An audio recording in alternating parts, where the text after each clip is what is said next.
Greetings fellas, it's your local post-temporal rift guide uploader here with a treasure scramble guide. Now, treasure scramble, it's a great game mode, but you have to pay attention, and this time around I did not. So, in this guide I'll be going over my teams, and I'll be going over two different guides, and I'll also show you the teams that I believe are the best for the free-to-play players out there. Now, as you can see, I am a top 1% currently. For most of this treasure scramble, I was actually top 100. However, a modern tragedy fell upon me with the 7-team situation because I forgot to update my 7 teams. So, as you can, when I go in here and look, as you can see, these teams are not updated. These were the teams I used for the last time around with the Frost treasure scramble. And thus I dropped out of the top 100, but I'm pretty sure I could have finished top 100 for this round if I updated my teams. So I won't bother going through these teams because these teams are outdated. As you can see, there's no Rem, no Emilia, no Damia, right? These were the teams from the last time around. But the teams that I actually wanted to use, that I put in now instead of in time, was actually these ones. So I'll go through these. Right, so for the first team, this way I can also show you the pet. This is the dimensional Rem Emilia team, right? Interestingly enough, we are using Leonardo, but every single or almost all the dimensionals would work here. And for the best ones, it would be either John or Yennefer. However, for free-to-play players, I strongly recommend not using John or Yennefer because that can unlock a second team that does well. For the second team here, this is standard Belinda. I tried throwing out Palmer to use him in a different team, but honestly there's not much to do with this team. It just looks this way and there's no variation whatsoever. Other than earlier when you can use Olna, but obviously you would need Olna for a later team. This team, interestingly enough, is actually pretty good.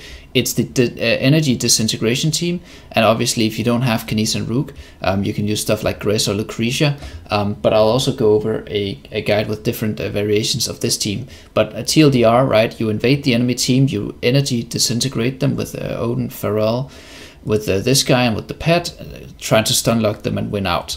The next team here, this is a pretty strong team. This is the Soulless team basically, and it's interestingly enough it uses Arthur. However, if you were to use the best in slot formation, you would not use Arthur, you would use Merlin. But I used Merlin in this team because I had to use John in a different team. So this is the way it looks now, and obviously we use the Owl.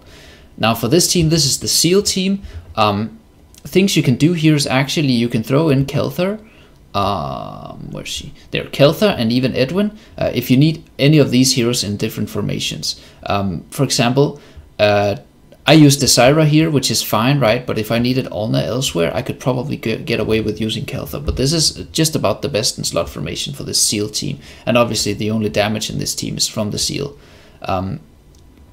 Now next up, this is what I was talking about with the dimensional. That with your dimensional heroes, you can make 2 teams. You can make the Rem Emilia team, and then you can make this team. And this team is really good, especially if you can free up Palmer instead of Mishka. This team becomes like a 70% win rate team if you can use Palmer instead of Mishka here.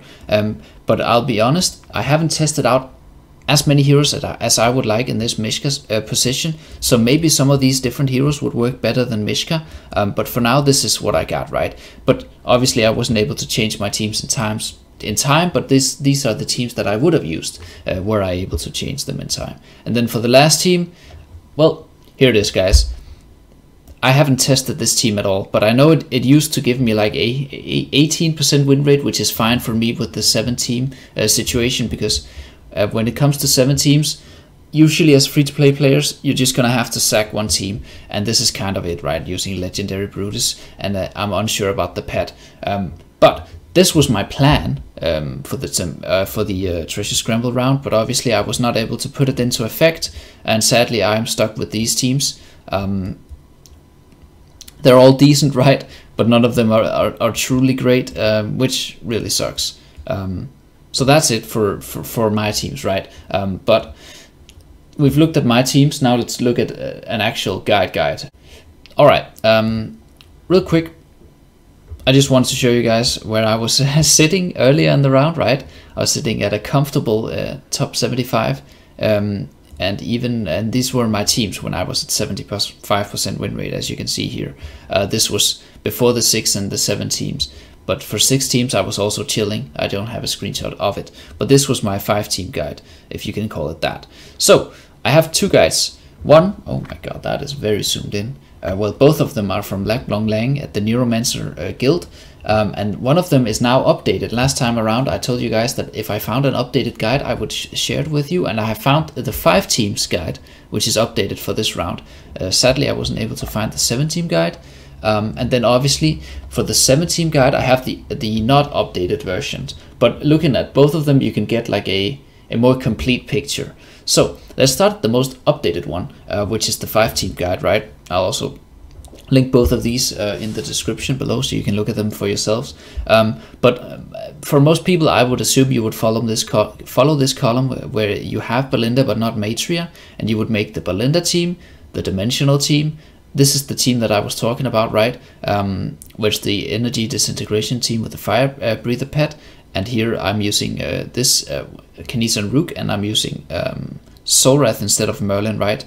With these replacements, and this is a pretty strong team. Then we have the Belinda team, and as you can see here for Belinda, because I don't have Awakened Athalia, or sorry, Belinda, Solis, and because I don't have Awakened Athalia, I had to use Tamara's as a replacement. That means I can't use Tamara's as a replacement here, and I don't have Arthur, so I ended up on Arthur, and I used it's pretty self-explanatory, right, with the owl pet. And then lastly we have the 2 seal variations, and it's based upon what level of seal you have. So if your seal is level 15 plus, you would use this team, and if your seal is not level 15 plus, you would use this team. But I'll just put this in here. Just build whatever you can with the seal team, right? Look at both of these teams and make the variation that fits your investments the best. Even this one, even if you don't have Seal 15, this would work fine, and that would free up Odin, right? Because you need Odin in this team up here. Granted, if you don't have Olgath, right? But I'm assuming you don't have Olgath, because I don't have Olgath, and I don't think many free-to-play players would have Olgath. So this is like the 5-team guide, right? But we're currently in the situation where we are at 7 teams, and for that, you know, I have my 7 teams, which is basically just 6 teams and then a decent team. And then here we can look at this, the previous round for the Frost Treasure Scramble, and we can look at that 7-team guide. So a lot like this one, it starts out, right? You use Belinda team, then you have a Dimensional team, then you have another Dimensional team, right? So this is something you could copy, and this is also what I was talking about for free-to-play players, splitting up your Dimensional heroes, so you can make 2 teams with the Dimensional heroes. That way you don't, you know, maybe you can make the super Dimensional team, but even if that has a 90% win rate, being able to split that into 2 teams that maybe have like a 60% win rate each is much more important, other than you having a 90% win rate team and then a 10% win rate team. That's not very attractive. As you can see here, this is the same team as in the updated guide. And then here we have, this is before the release of the Seal pet, right? So I guess if you guys don't have Seal, here's like a Seal-less variation, which is the classic Ulna Gress or Ulna Lucretia or Ulna Awakened Baden comp. And then obviously if you have Thane build, you could make a Thane team, and if you have Brutus build, you can make a Brutus team. But that's pretty much it, right? I'll link these 2 guides in the description. I'll show you guys my 5 teams. I know this is a late guide. I was kind of busy IRL, but I wanted to get this out here. If anything, what I do when the Frost round starts and I don't have any guides to look at is I go back and look at my previous video, right? To look at the teams that I used back then, just as a benchmark for myself, right? And that's why I upload these weekly, because then you would be able to go back. So even though this is a late guide, I still think it has some value, if nothing else, as an archive or a way to look back at the previous Frost rounds. But yeah, this is what I would recommend for the 5 teams. And if we go back in game, as for the 7 teams, I would try to make some sort of Anasta John Yennefer team, right? And then for the 7th team, I would go look at the 7-team guide, right? And I would try to make something in there. But again, I wasn't able to fit these teams in here, so my ranking tanked this last 24 hours, where I was busy, sadly. So that's pretty much it, right? Just a short, sweet guide, and I hope you guys could find some information in here, and I hope you guys can improve your treasure scramble teams, if anything, just for the next round, to score higher on the leaderboard. That's it.